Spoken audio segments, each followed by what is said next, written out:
바닥의 복음 5번째 시간입니다. 침묵의 세계로 들어간다라는 제목으로 하나님 말씀 증거하겠습니다. 욥의 이야기를 살피고 있습니다. 지난주까지는 욥과 세 친구 엘리바스, 빌닷, 소발이 계속해서 논쟁하면서 내가 죄가 있기 때문에 고난을 당하는 것이다. 내가 혹시 잊은 죄가 있지 않느냐? 지금 회개하는 것이 내가 하나님 앞에서 사는 길이다. 친구들의 이야기들과 욥의 이 논변이 맞지 않아서 계속해서 세 라운드를 지나는 동안에 계속해서 이 합의점을 찾지 못하고 싸우는 이야기들이 발견되게 됩니다. 욥기를 읽어보신 분들 알겠지만 하나님께서 마지막에 이제 말씀하시기 전에 이 세 친구가 아닌 다른 인물이 등장하는데 그것이 오늘 본문에 읽었던 엘리후입니다. 이 사람이 말하는 것이 다른 친구들과 무엇이 다른가? 이제 욥기를 오래 읽으셨거나 또 교회 오래 다니신 분들은 욥기 몇 번씩 다 읽어봤기 때문에 엘리후가 하는 말들을 많이 읽어보셨을 것입니다. 문제는 뭐 얘는 특별한가 싶은데 이제 기존 친구들과 하는 말과 큰 차이가 없는 것 같다. 이제 이런 이야기, 이런 느낌을 받을 때가 있습니다. 근데 엘리후가 하나님께서 나타나시기 직전에 4번이나 이렇게 연설을 하는데 그만큼 엘리후가 가진 역할이나 주는 메시지가 중요하다는 것입니다. 가만히 이 엘리후의 하는 이야기들을 읽어보면 마지막으로 이 욥이 또 우리가 하나님을 대면하기 전에 마주해야 할 이 욥의 마지막 싸움을 보여주고 있다는 것입니다. 그 핵심이 무엇이냐? 침묵. 하나님의 침묵 앞에서 우리의 반응이라는 것입니다. 욥은 자기가 이해되지 않으니까 자꾸 말하려고 했습니다. 그리고 이 말로 평가하고 판단하려고 했습니다. 그러나 엘리후가 욥에게 들어오라 초대하는 이 세계가 무엇이냐? 하나님의 침묵이라는 그 세계가 있다는 것입니다.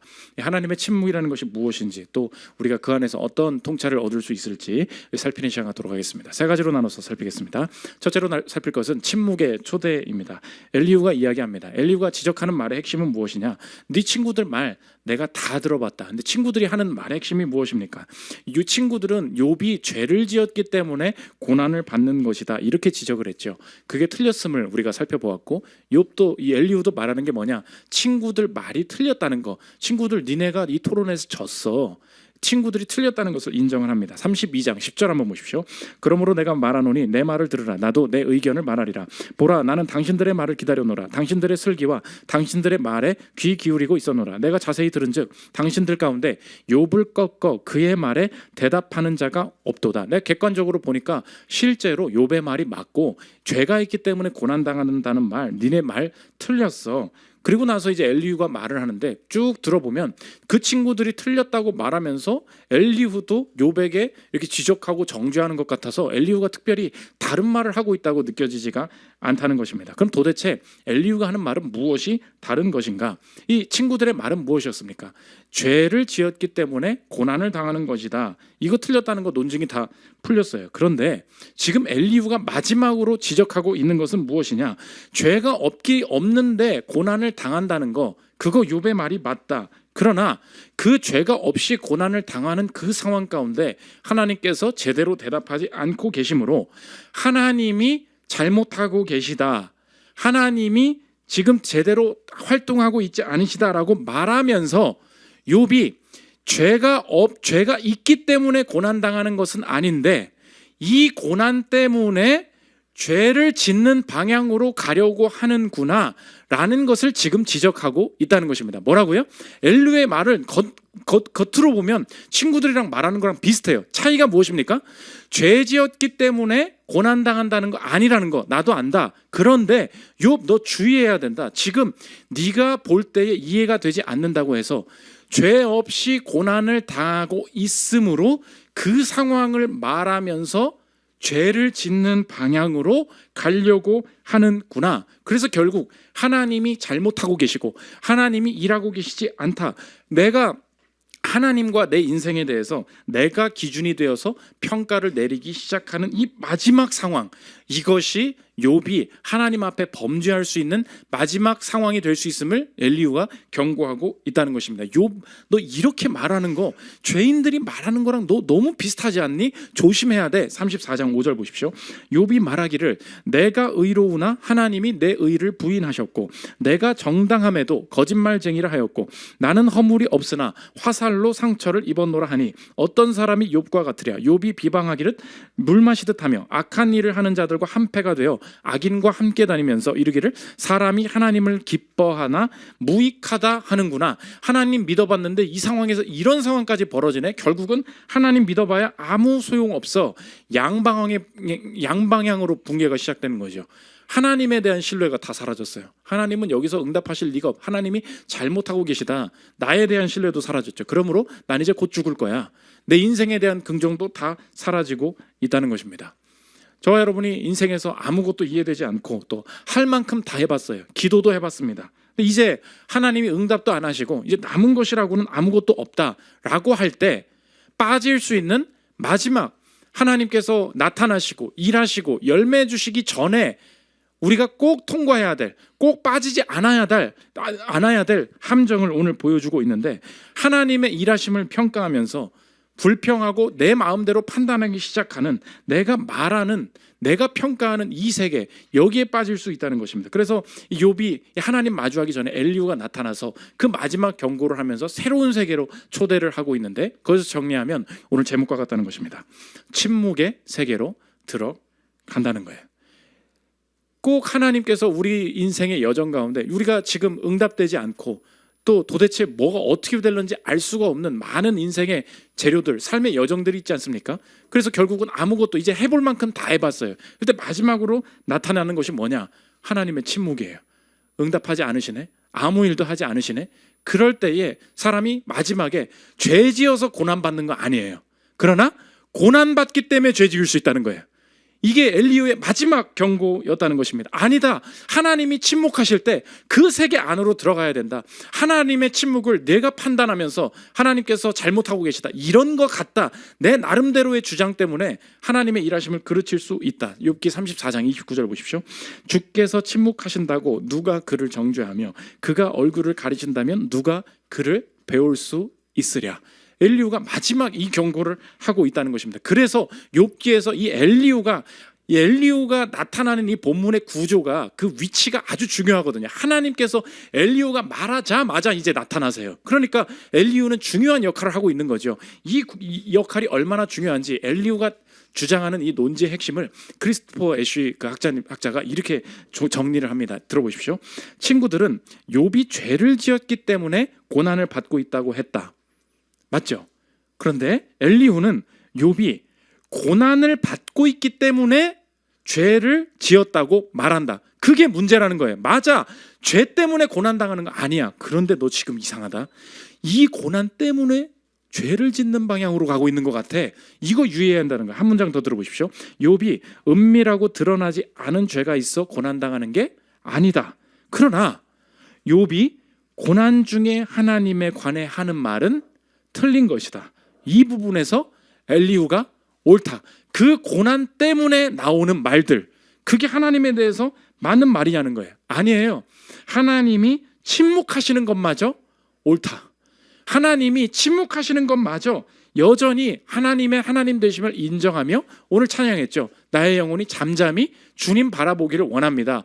여전히 잠잠히 침묵으로 기다리는 것, 그것이 고난 중에 우리가 마지막으로 통과해야 될 여정이 된다는 것입니다. 그래서 이 침묵 중에 하나님께서 영광으로, 해결로 도움닫게 하시고 준비해 나가시는 이 침묵의 이 역할이 엄청 크다는 거예요.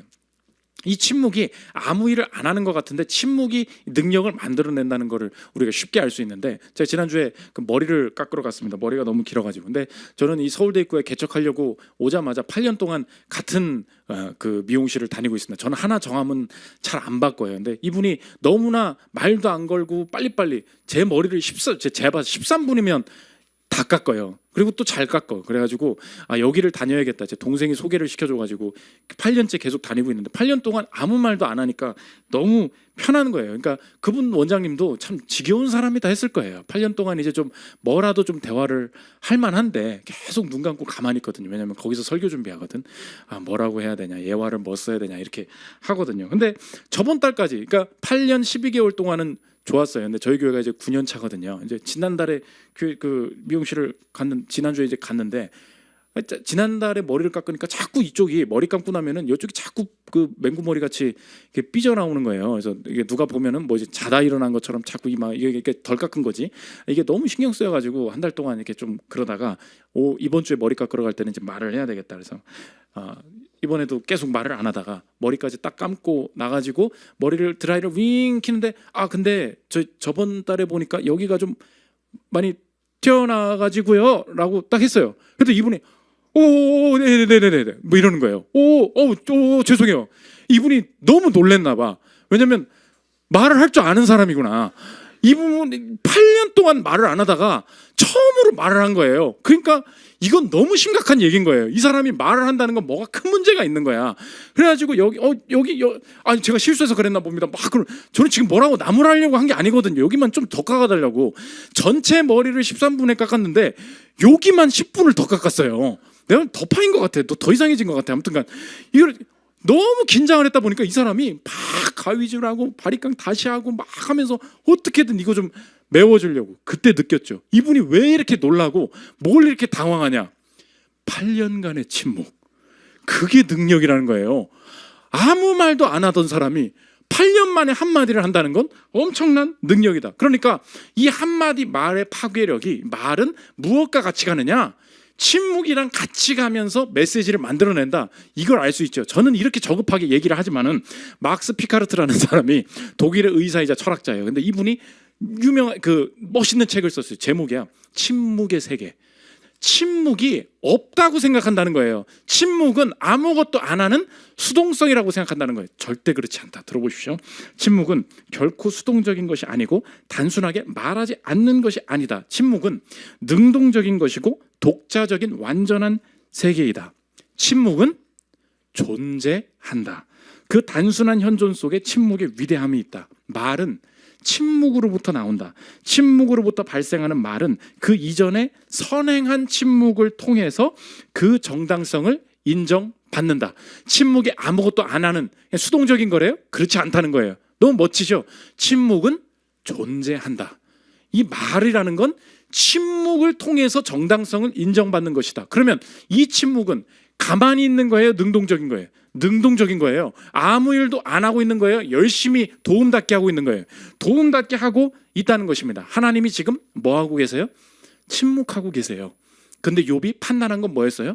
그 침묵을 그만하시라고. 이게 욥의 마지막 도전이었다는 거예요. 내가 내 억울함도 다 풀었어요. 죄 지어서 고난받는 거 아니라는 것도 알아. 근데 너 여기서 조심해야 돼. 죄 지어서 고난받는 게 아니기 때문에 내가 하나님의 일하심이 뭐가 틀렸고 이렇게 하셔야 된다고 판단할 수 있다. 말하기 시작하면서 하나님의 침묵 가운데 일하심을 다 놓치게 되었다는 것입니다. 그러므로 적용인데, 하나님의 침묵 앞에서 신자가 할 수 있는 최고의 경외의 방식이 뭐냐? 그게 나의 침묵이라는 거예요. 하나님의 침묵 앞에 나의 적용이 뭐라고요? 침묵은 최고의 경외라는 거예요. 나는 이제 하나님 앞에서 말 안 할 거야, 이런 뜻이 아니에요. 여전히 하나님 앞에서 그분의 침묵 앞에 잠잠히 주님을 바라고 기다리고 있는 것. 그래서 우리가 인생을 살아보면 느끼게 되는 게 뭔지 아십니까? 처음에는 말을 다 했어요. 근데 살아보면 이거를, 새 가족부도 만나면 그래. 어떻게 살아오셨어요? 그러면 그러니까요, 이게 어디서부터 말해야 될지 모르겠어요. 그때 우리 인생도 느껴지는 게 무엇입니까? 이게 말해봐야 될 일이 아니에요. 우리 교회가 이제 9년 차거든요. 9년까지 어떻게 왔을까요? 말을 안 해서 온 거예요. 말할 일이 얼마나 많았겠습니까? 이걸 이렇게 하고 저걸 저렇게 하고 말을 하면서 왔으면 못 왔어요. 우리 가정이요? 여러분의 가정이요? 말을 다 하면서 왔으면 이미 무너졌어요. 어떻게 왔습니까? 침묵으로 왔죠. 다 말할 수 없기 때문에. 그래서 말과 우리의 인생의 실체 중에 뭐가 더 크냐? 말 안에 우리 인생을 못 담는다는 거예요. 그래서 침묵한다는 거예요. 욥의 말 안에 하나님을 못 담는다는 거예요. 그렇기 때문에 욥이 해야 될 게 뭐냐? 침묵해야 된다는 거예요. 그래서 침묵은 다 담아낼 수 없기 때문에 침묵하는 것이다. 그 피카르트의 말입니다. 이어서 들어보십시오. 맨 처음 한 대상을 볼 때 인간은 저절로 침묵하게 된다. 그는 침묵을 통해서 그 대상에게 경의를 표하는 것이다. 따라서 대상 속에 있는 이 토대를 인간은 말 속에 수용할 수가 없다. 대상이 말에 미치지 못하기 때문이 아니라 말이 대상에 미치지 못하기 때문이다. 말이 더 작다는 거예요. 내 인생을 그 말에 어떻게 담아요? 근데 지금까지 우리 인생이 자꾸 말하려고 해요. 자꾸 이것저것 말을 하고 누구한테 털어놓고 이게 잘못됐다고 막 말을 하면 개선된다고 생각해요. 그래서 요즘 인사팀 대기업의 인사팀들이 난리가 났대요. 왜냐? 무슨 문제 있으면 다 말을 한다는 거예요. 뭐 개선 사항이 있으면 다 말을 인사팀이 마비가 됐대요. 왜? 요즘 사람들은 다 말을 하고 무엇이든 지적을 해야 더 나은 기업, 더 나은 우리의 복지가 올 수 있을 것이다. 아무 일도 못한대요. 왜요? 말해야만 어떤 세계가 만들어지는 줄 알고. 아니에요. 우리 인생을 말 안 해. 말한다고 다 못 담아내요. 하나님께서 지금 엘리후를 통해서 초대하고 계신 세계가 뭐예요? 침묵의 세계예요. 하나님을 다 못 담아내므로 지금 무슨 일을 하고 계신지 다 설명을 할 수가 없으므로 내가 주님 앞에 최고의 경외로 주님 앞에 나도 영광 돌리기를 원합니다. 침묵은 최고의 경외이다. 오늘 욥을 엘리후가 마지막 경고로 주님 음성 듣기 전에 이 세계로 들어오도록 말하는 욥을 말을 그치게 하고 이 세계로 초대하고 있다는 것입니다. 두 번째로 살펴볼 것은 침묵의 통찰입니다. 그러면 우리가 하나님 앞에서 침묵하는 동안에 어떤 일이 벌어지느냐, 통찰 두 가지인데, 첫째로 침묵은 관찰이라는 것입니다. 34장 29절 다시 보십시오. 주께서 침묵하신다고 누가 그를 정죄하며 그가 얼굴을 가리신다면 누가 그를 배울 수 있으랴. 하나님께서 침묵한다고 하나님이 왜 침묵하시냐고 말하면 안 된다는 거예요. 왜냐? 우리가 하나님이 침묵하실 때 그럼 결국은 누가 누구를 관찰하냐. 오늘 침묵은 관찰이다 말씀을 드렸죠. 침묵할 때 하나님의 움직임이 없어요. 하나님의 음성이 없어요. 그러면 하나님의 움직임을 찾아야 되죠. 하나님의 이 음성을 찾아야 되죠. 누가 관찰합니까? 내가 관찰해요. 저 사람이 말이 없잖아요. 그럼 누가 확인을 해야 돼요? 말 안 하세요? 내가 하나님을 관찰한다고. 왜 말 안 하세요? 대답 좀 해보세요. 내가 관찰하는 시간이라고 생각해요. 근데 침묵은 그런 시간이 아니라는 거예요. 침묵은 관찰이라 그랬죠. 침묵의 기간이 쭉 진행될 때 어느 순간 느끼게 됩니다. 뭐예요? 내가 하나님이 어떻게 일하시나 관찰하고 있던 게 아니에요. 어느 순간 깨닫게 돼요. 하나님이 이 침묵 가운데 나를 관찰하고 계심을. 그러므로 침묵의 적용인데, 여러분의 인생에 이 침묵의 기간에 새로운 시선이 느껴져야 돼요.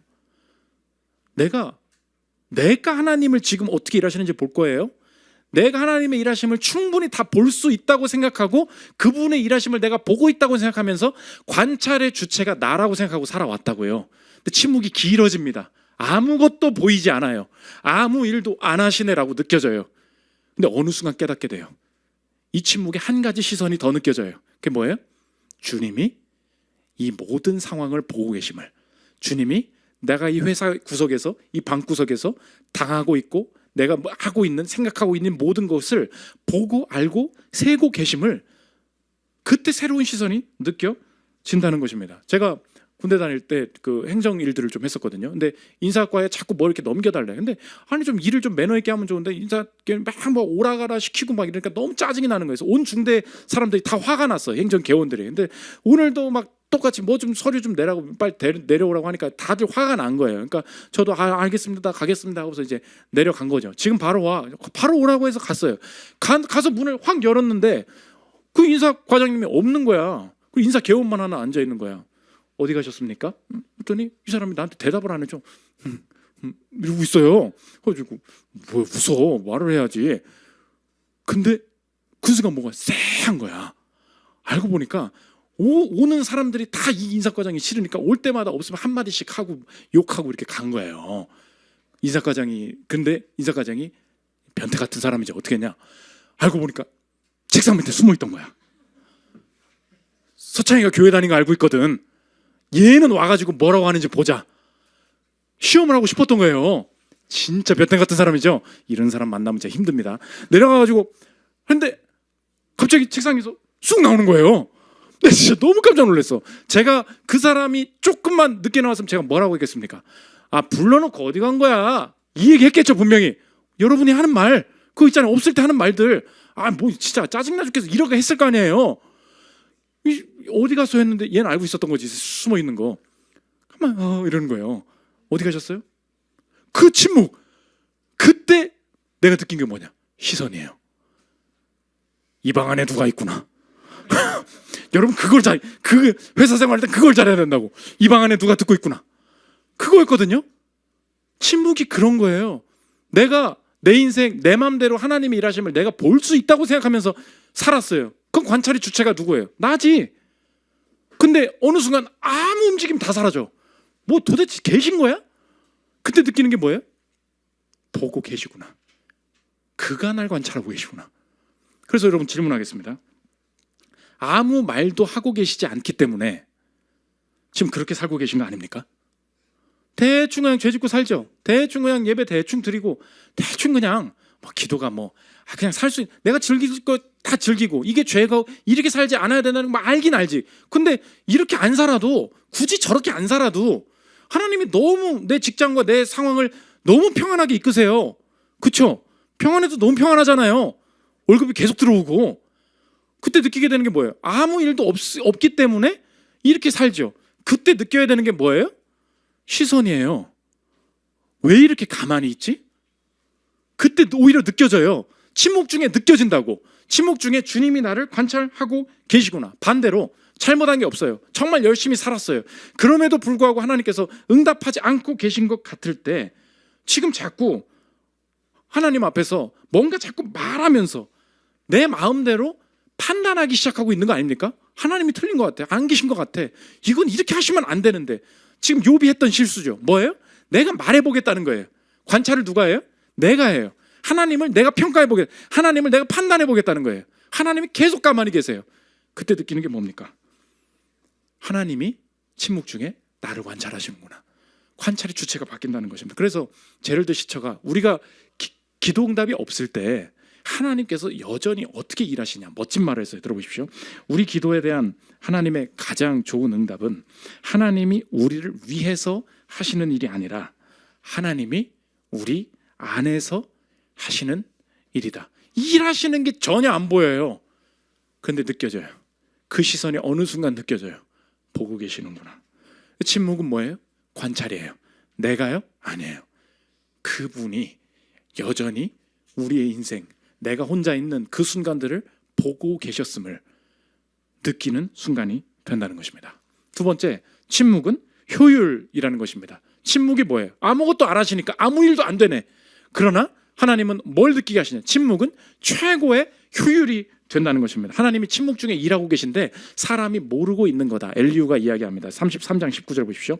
혹은 사람이 병상의 고통과 뼈가 늘 수심의 징계를 받나니 실로 하나님이 사람에게 이 모든 일을 제삼 행하심은 그들의 영혼을 구덩이에서 이끌어 생명의 빛을 그들에게 비추려 하심이니라. 왜 말을 안 하십니까? 워딩으로 뭔가 안 오는 것 같지만 뼈가 쑤시고 뭔가 고난을 당하는 이 모든 여정 자체에서 하나님은 가장 효율적으로 아무 말도 안 하시는데 모든 것이 이루어지도록 가장 효율적으로 일하고 계신다. 그러므로 여러분의 인생에 꼭 느껴야 될 게 뭐냐? 가장 효율적으로 빨리 응답을 해주셔야 내 인생이 앞으로 치고 나갈 것 같은데, 그러므로 일을 안 해주시고 응답이 늦어지는 건 뭡니까? 낭비죠. 괜히 방황하는 거죠. 이걸 좀 안 했으면 좋겠는데, 누구랑 결혼해야 될지 알았으면 좋겠는데 왜 자꾸 내가 계속 듀오에 가입하라는 목사님의 잔소리를 들어야 되는가? 어느 대학을 가야 될지 그냥 찍어주시면 되는데 왜 기도해보라고 자꾸 하시는가? 뭐예요? 다 비효율이에요. 기도를 심지어 했어. 대답이 와요? 안 와요? 안 와. 그럼 더 더블 비효율이잖아요. 그게 싫다는 거예요. 근데 오늘 뭐라고요? 침묵은 최고의 효율이라고요. 왜요? 그 침묵 속에서 하나님이 가장 효율적으로 일하시기 때문에. 피카르트의 말입니다. 들어보십시오. 침묵은 오늘날 아무런 효용성도 없는 유일한 현상이다. 엄청 통찰이죠. 침묵은 이용할 수가 없다. 하늘과 땅 사이의 공간마저도 비행기들이 다니는데 소용이 되는 하나의 밝은 갱도 같은 곳일 뿐이다. 침묵은 비생산적이다. 그럼에도 불구하고 유용한 모든 것들보다는 침묵에서 더 많은 도움과 치유력이 나온다. 공기 공기 써먹어야 뭐하냐? 그 곳마저도, 그 공간, 빈 공간마저도 사람들이 비행기 가면 편하겠네, 효율적으로 생각한다는 거예요. 공간마저 다 효율적으로 쓴다고. 유일하게 사람들이 효율적으로 쓰지 못하는 게 있다는 거예요. 그게 뭐예요? 그게 침묵이라는 거예요. 말을 안 하잖아. 근데 그게 뭐예요? 가장 큰 생산력을 만들어 낸다. 그래서 가장 효율적으로 응답을 받았을 때 가장 빨리 하나님을 떠나게 됩니다. 우리 교회 다니던 어떤 형제, 우리 교회 진짜 적을 때였거든요. 가정도 불행하고 할 줄 아는 것도 없고 제대로 커뮤니케이션도 안 되는 어떤 형제 와가지고 정말 목회자들이랑 팀들이 달려붙어가지고 자소서 써주고 취업하게 해주고 직업학교 보내주고 해가지고 짜자작 해가지고 한 달 만에 취업을 시켰어. 그 다음 주부터 하나. 여러분 가더라도 2주는 더 이렇게 예배 드리는 척하고 그 상도덕이라는 게 있잖아요. 그럼 이제 뭔가 얻었으면은 감사하다고 이 교회 너무 좋다고 뭐 한 두세 번 모임은 하고 가면은 뭔가 무슨 일이 있나. 취업한 그 다음 주일부터 안 와. 그래서 목사가 힘든 거예요. 너무 상처가 많아. 그럼 여러분 보십시오. 안 해줬으면, 조금 길어졌으면, 자소서 쓰는데 한 2달 걸렸으면 계속 나왔겠죠. 그렇잖아요. 가장 효율적으로 해줬다니까. 가장 효율적으로 빨리 떠나죠. 우리 교회도 여기 공간 옮긴 다음에도 어떤 교도소 나오신 분이 계속해서 너무 어렵다고 머리 다 밀고 평일날도 막 찾아왔어요. 근데 보통 그렇게 구걸하시는 분이잖아요. 그래가지고 저 예배에 나오시라고 저희 지금 뭔가 도움을 드릴 수 없다고 그렇게 해가지고 이렇게 보냈어요. 그런 게 막 사기도 많고 그러잖아요. 근데 하루 찾아오고 이틀 찾아오고 계속 찾아오는 거예요. 그래서 예배에 먼저 나오시라고, 그래야 저희가 교제하고 저희는 그 방식으로 한다고. 그럼 보통 이제 돈을 안 주니까 가거든요. 예배 온 거야. 예배 와가지고 졸고 그냥 돈이나 받을 줄 알았는데 그렇지도 않아. 끝까지 찬양도 하고 설교까지 다 듣고 예배 끝까지 남는 거야. 이 사람 진짜 진짜인가 보다. 그래가지고 만나가지고 갈비탕도 사주고 막 그랬거든요. 들어보니까 막 진짜 완전 힘들어. 그래가지고 또 어떻게 또 돈을 해가지고 조금 줬죠. 어떻게 됐을까요? 바로 그 다음 주부터 또 안 와. 너무 힘들었어 그때 마음이. 그때 내가 돈을 주지 말걸. 또 낚인 거냐? 근데 주님이 날 위로해 주시려 그때부터 교회 사람이 왔어. 진짜예요. 그 사람 그 사기를 당하고 그 다음부터 왔다고. 보십시오. 인간이 그래요. 여러분 웃지? 여러분도 그럴지 몰라. 우리 다 먹튀에 능한 사람들 아닙니까? 그렇죠. 뭘 받아 먹을 수 있을까? 어떻게 하면 헤빗하면 더 돈을 받을 수 있을까? 어떻게 하면 교회에서 점심 먹고 다른 데 약속을 갈까? 우린 다 그런 인간들 아닙니까? 너무 그렇습니까? 아무튼간 보십시오. 효율이면 가장 좋을 것 같아요. 그런데 하나님께서 왜 효율적이지 않게 일하시느냐? 황금의 입이다라고 불렸던 초대 교부 중에 요한 크리스토스톰이 이렇게 얘기했어요. 들어보십시오. 많은 것을 위해 기도했다. 그러나 기도 응답을 받지 못했다. 종종 기도가 응답되지 않는 것도 우리에게 유익하다. 하나님은 우리가 무정하고 게으르다는 것을 아시기 때문에, 그리고 필요한 것을 얻게 되면 더는 기도하지 않는다는 걸 아시기 때문에 우리가 하나님을 더욱 가까이 하면서도 기도에 헌신할 수 있도록, 멋있죠? 필요라는 문제로 우리를 보호하신다. 어떻게 보호하신대요?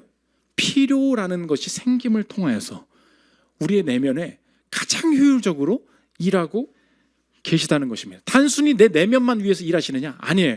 가장 효율적으로 일을 이루어내신다. 우리 전능자의 그늘이라는 책을 썼던 짐 엘리엇 있죠. 그 에콰도르의 아우카 원주민들을 위해서 선교하기 위해서 갔는데 가자마자 얼마 되지 않아서 그 원주민들한테 그 모든 팀 전체가 잔혹하게 살해를 당하는 일이 벌어졌지 않습니까? 우리는 옛날에 그런 사람이 있었나 보다 하지만 그 짐 엘리엇이 진짜 친구였던 밤 미첼이라는 사람이 있었어요. 이분이 미국 월드비전의 부회장이신데 이분이 했던 얘기예요. 이분이 나 진짜 친구였다는 거예요. 그래서 그때 그 사람들이 에콰도르에 도착하자마자 선교 편지를 보냈다는 거예요. 편지에 기도 제목이 있었어요. 뭐였냐? 나 잘 도착했어. 우리 팀 주님께서 지켜주시기를, 생명이 지켜주기를, 보호받기를 위해서 기도해줘. 기도 제목에 명시적으로 적어 있었다는 거예요. 하나님께서 우리의 생명을 보호해 주시기를. 자긴 그래서 그대로 기도했다는 거예요. 그 생명이 보호받기를, 생명을 지켜주시기라고 기도했는데 자기 친구가 그 편지를 보낸 그 친구가 죽은 거예요. 그러니까 이 기도를 했던, 응답되지 않은 기도에 대한 그 처참함이 얼마나 심했겠습니까? 문제는 뭐냐? 뭐 어떻게 죽은 사람이 살아옵니까? 그냥 그렇게 사는 거예요. 하나님 앞에서 응답되지 않은 기도를 가슴에 품고 그냥 하나님 앞에서 계속 살았다고. 어느 날 이 사람이 뭐 월드비전이고 하니까 세계 선교 회의를 이제 가게 되는데 엘리베이터가 닫히고 이제 가야 되는데 잠깐만요 하더니 누가 딱 들어오더라는 거예요.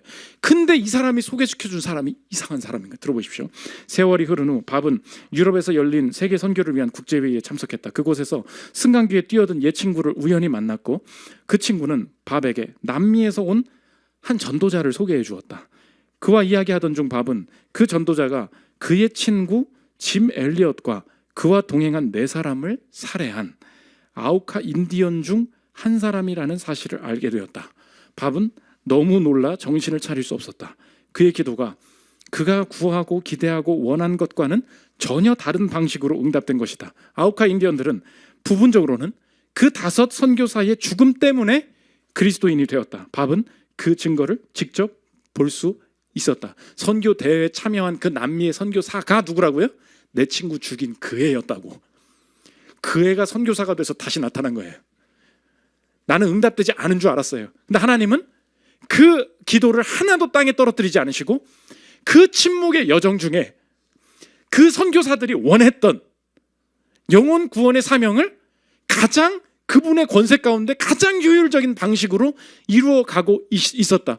이 시대 문화의 목소리가 신앙을 가지고 삶의 여정을 살아가는 여러분에게 위협하고 조롱하는 가장 큰 이야기들이 무엇입니까? 기도했다며 그렇게 안 됐네? 그럼 뭐야? 안 계신 거 아니야? 널 버리신 거 아니야? 잘못 생각하고 있는 거 아니야?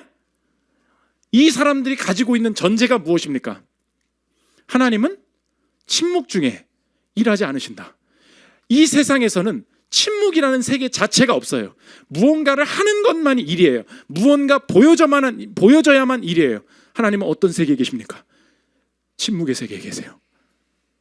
아무 응답도 하고 계시지 않는데 여전히 계속 일하고 계신 그분을 신뢰할 때 내 인생에 변화되는 것이 무엇이냐?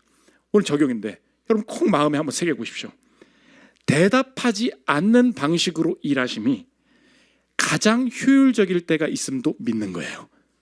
이게 신자들의 마땅한 태도예요. 뭐라고요? 내가 열심히 기도까지 했어요. 정말 열심히 금식도 했다고. 그러나 대답하지 않는 방식으로 일하심이 가장 효율적일 수도 있음을 믿는 거. 이게 침묵의 세계가 있음을 믿는 자들의 태도라는 것입니다. 대답을 안 하셨어요. 버리신 겁니까? 절대 그렇지 않아요. 대답을 유보하신 채로 15년을 끌고 오셨어요. 그럼 잊어야 되는 것입니까? 그렇지도 않아요. 여전히 답이 없으시죠. 그러나 침묵하는 방식으로, 대답이 없는 방식으로 일하시는 것이 가장 효율적인 것이라면 내가 그걸 믿겠습니다. 주님께서 어떤 방식으로 이것을 설명해 주실지, 어떤 방식으로 우리 인생에 복이 되게 하실지 그걸 내가 어떻게 알아요? 마지막 욥의 시험이 뭐였어요? 그걸 내가 말해보겠다는 거예요. 내가 평가해 보겠다고. 엘리후가 뭐야? 그러지 마. 하나님이 침묵하신다서 그를 정죄하겠느냐? 침묵이 최고의 효율임을 알 때 이제 모든 게 보이는구나. 다 보이는 것만이 응답이라고 생각했구나. 보이지 않는 속에, 그러므로 내가 해야 되는 게 뭡니까? 그분이 침묵 속에 성실히 일하고 계시다면 나도 여전히 성실로 이 길을 가기를 원한다. 야, 이제 기도 그만할 거야. 됐어. 이제 뭐 다녀봐야 소용없어. 말의 세계에 있기 때문에 그래요. 침묵의 세계가 있음을 안다면 대답하지 않으셔도 이 길을 걸어갈 수 있다는 것입니다. 마지막 3번째, 침묵의 경험자입니다. 하나님의 침묵 속에 모든 것을 이루신 분, 예수님이시죠. 예수님이 경험하신 침묵과 내가 경험한 침묵에 차이가 있어요. 똑같은 것 같아요. 그런데 예수님께서 이 땅에 오셔서 십자가에서 마지막으로 자신의 마지막 말을 어디에 던지시느냐? 하나님의 침묵 속에 던집니다. 마가복음 15장 34절 보십시오.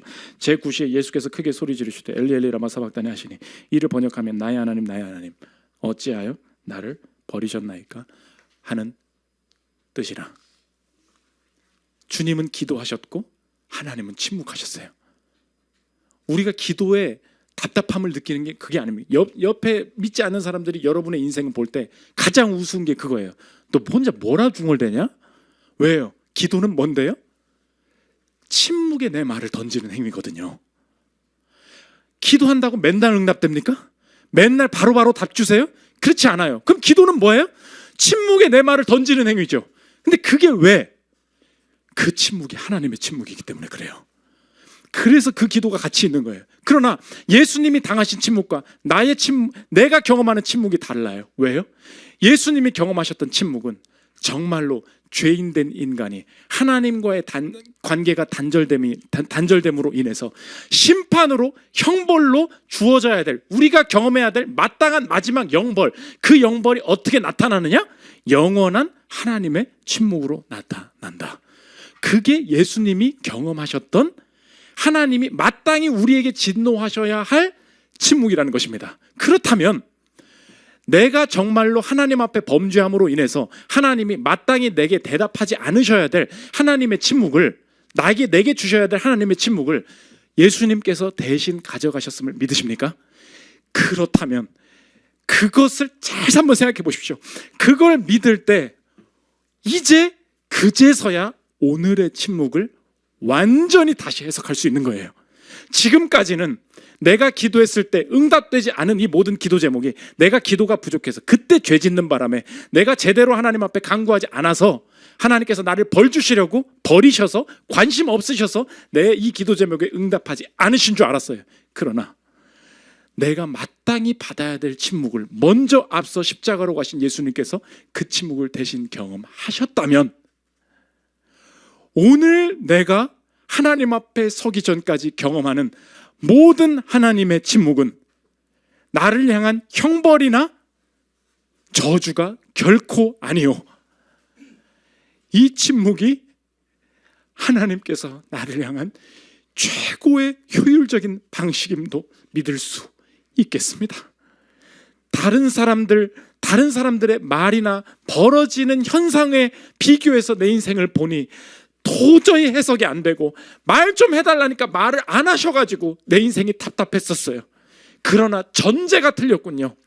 말을 하셔야 함께 하시는 줄 알았는데 엘리후가 초대했던 이 침묵의 세계에 하나님이 거하고 계신다면 그 침묵의 세계가 여전히 오늘도 진행되고 있음을 깨달아서 이 침묵 가운데 가장 효율적인 방식으로 주님이 응답하실 것임을 내가 신뢰하기를 원하고, 그걸 믿기 때문에 침묵 중에도 잠잠히 주님 바라면서 순종하기를 원하고, 이 침묵 중에 내가 주님을 판단하고 내가 주님이 어떻게 일하시는지 볼 거라고 내가 감시자였는데 그분이 아무 응답이 없을 때 바닥으로 내려갔을 때 내 모습을 여전히 관찰하고 계셨던 그분의 시선을 깨달아서 또 이 침묵 중에 하나님이 역사하실 수 있음을, 또 이 침묵이 결코 우리의 헛된 것이 아님을 증거하는 침묵의 세계를 이 땅 가운데 보여주는 삶으로 살아내기를 원한다. 이 다짐이 가능하다는 것입니다. 저 여러분, 내 스스로가 응답되지 않은 그 여러 가지 상처와 그냥 덮어야만 하는 그 침묵의 문제가 인간적인 방법으로 그냥 입 닫고 살아, 그런 뜻이 아니라 하나님의 침묵 속에 나의 기도가 던져질 때 주님이 하나님의 침묵을 경험하신 예수 그리스도 안에서 그 기도가 다시 해석되어 내 인생의 가장 큰 효율로, 가장 큰 열매로 주님이 내게 그 영광을 보여주실 줄 믿습니다. 하나님의 침묵 속에 최고의 경외, 잠잠히 침묵으로 주님을 의뢰하는 것을 통해 주님께 영광 돌리는 저 여러분들 되시기를 기도합니다. 우리 찬양하고 기도하는 시간 하도록 하겠습니다.